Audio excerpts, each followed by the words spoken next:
If you ever get a feeling of like, oh my God, bills are piling up, I have no savings, I don't know how to achieve financial freedom, but I want kids, I want to travel. I ideally want this lifestyle where I have something invested and it just generates passive income for me. I had the same feelings 5 years ago. And I started doing some things that I'm going to share in this video. But basically this year, my investment income generated almost the same amount as my businesses. It is kind of sad for me as an entrepreneur, but it's kind of cool for me as an investor.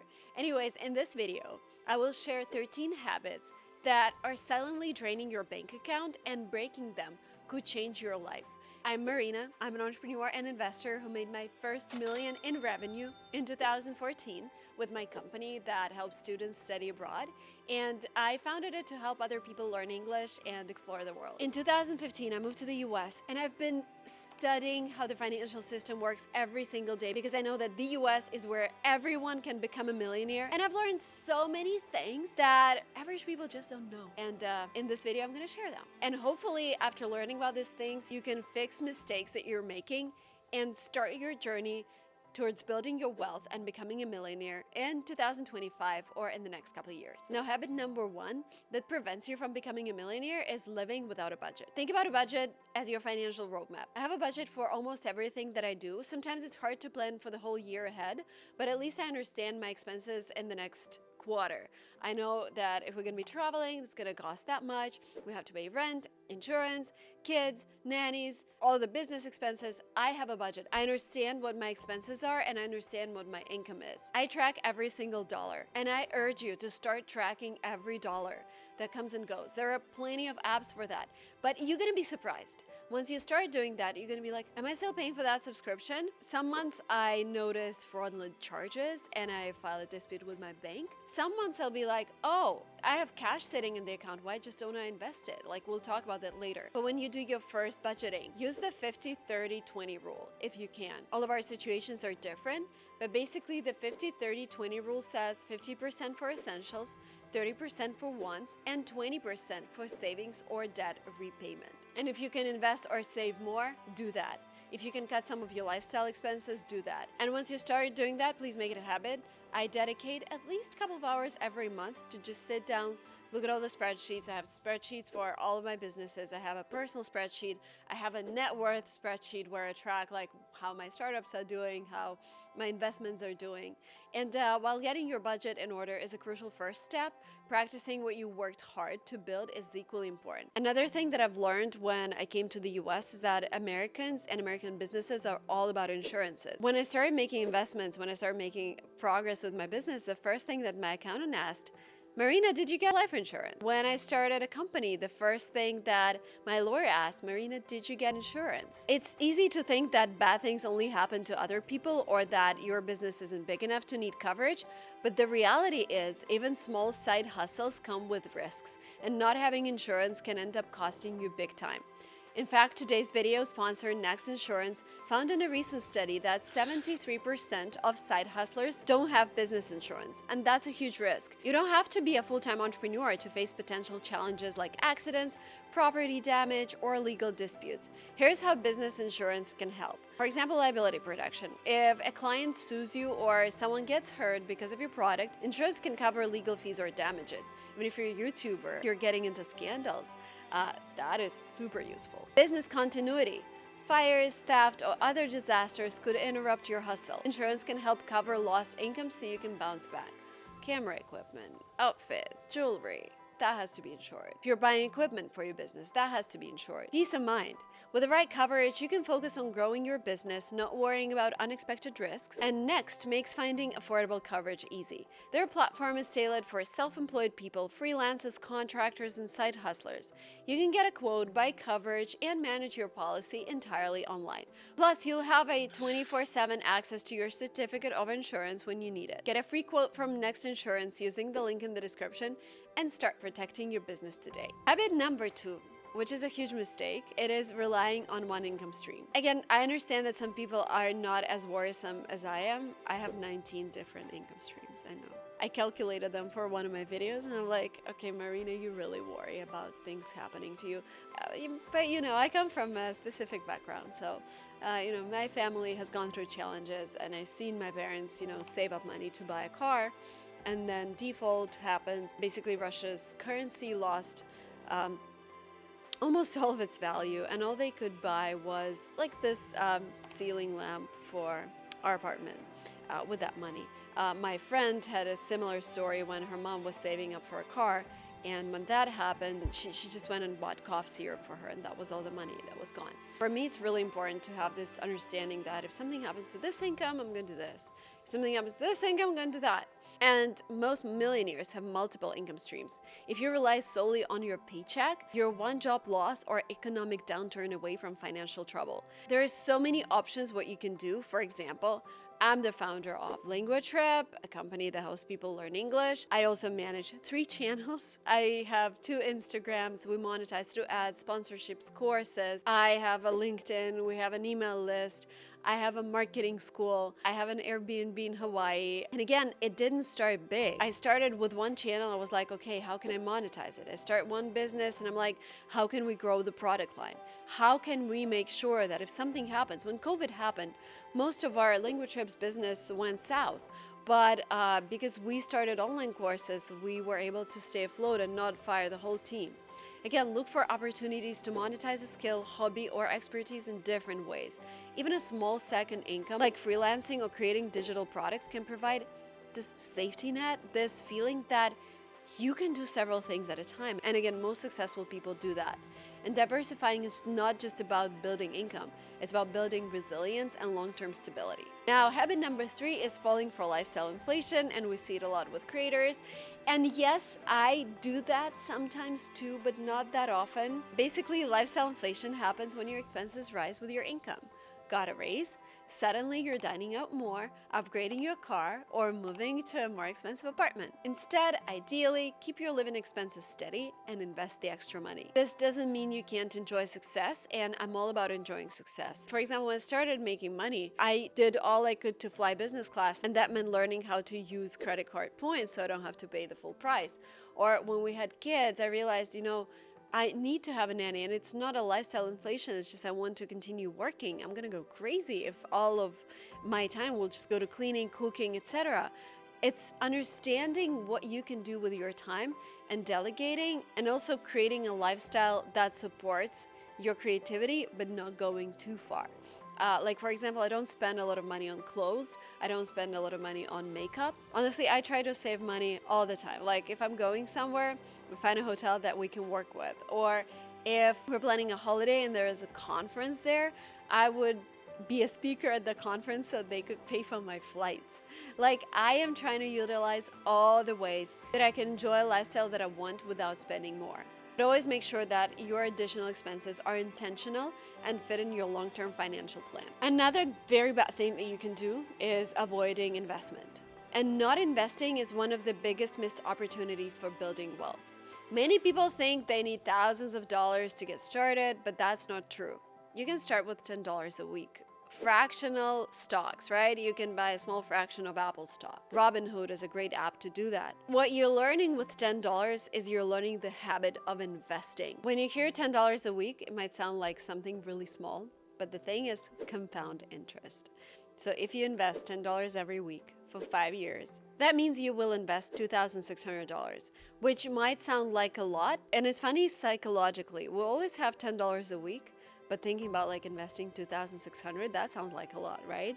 So trick your mind, invest smaller amounts more often. But anyways, if you invest $10 a week for the next 5 years into S&P 500, so your total contributions will be $2,600, and they're gonna grow to $3,328, assuming the annual return of 10%, which means that you'll make $728 in investment returns with just $10 a week. Do not underestimate compound interest. When I have calls with my financial advisor, I'm like, oh, but I feel so secure when I have cash in my account. He's like, Marina, Compound interest, compound interest. Invest as much as you can. Do dollar cost averaging, etc., but keep investing. Habit number 5, keeping bad debt, credit cards, payday loan, or any debt with high interest can be a killer. You need to focus on paying high interest debt first because it's like 25%. It's like you can't have that type of loan. But it's a different scenario when you have something like a mortgage or an Airbnb. Again, I was talking to my financial advisor. I'm like, we have this huge mortgage on our Airbnb. Should I just pay it off as fast as I can, make additional payments? He's like, no. Like, just make a quick spreadsheet and run the calculations. If you invest this money in S&P 500 today, or put towards your loan, it's actually going to grow faster, and money is growing at 10%, and your loan is my rate is super high, 7%. It's like, no. And the advice that he gave me, think of yourself as a balance sheet, not a checkbook. Like, you are the assets that you own, not the expenses that you have. This is not the basics, but this is the mindset that I'm working on right now. Anyways, let's continue. Habit number 6, ignoring financial education. We spend years in school learning algebra, but barely touch on how to manage money. Financial literacy is key to building wealth. There are so many books out there. Books like The Richest Man in Babylon or I Will Teach You to Be Rich. There are several podcasts, YouTube channels. I'm going to have Humphrey Yang as a guest in one of my next episodes, and we're going to talk about building wealth in 2025. Please don't miss that one. You will make smarter decisions when you change your mindset. Habit number 7, neglecting an emergency fund. Life is super unpredictable. Medical bills, car repairs, a new baby, job loss. Without an emergency fund, you're forced to rely on credit cards or loans, sinking further into debts. Aim to save at least 3 to 6 months worth of essential expenses in a separate, easily accessible account. Easily accessible means you do not invest that in stocks, meaning you do not invest it in a CD that has a term.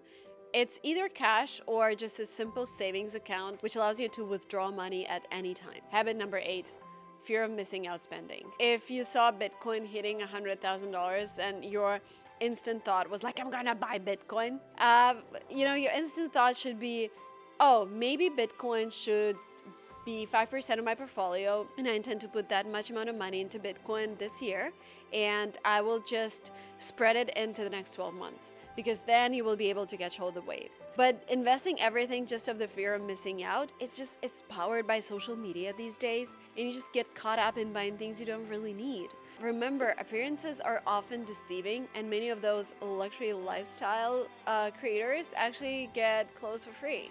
They get makeup for free, and they make money of you buying that stuff.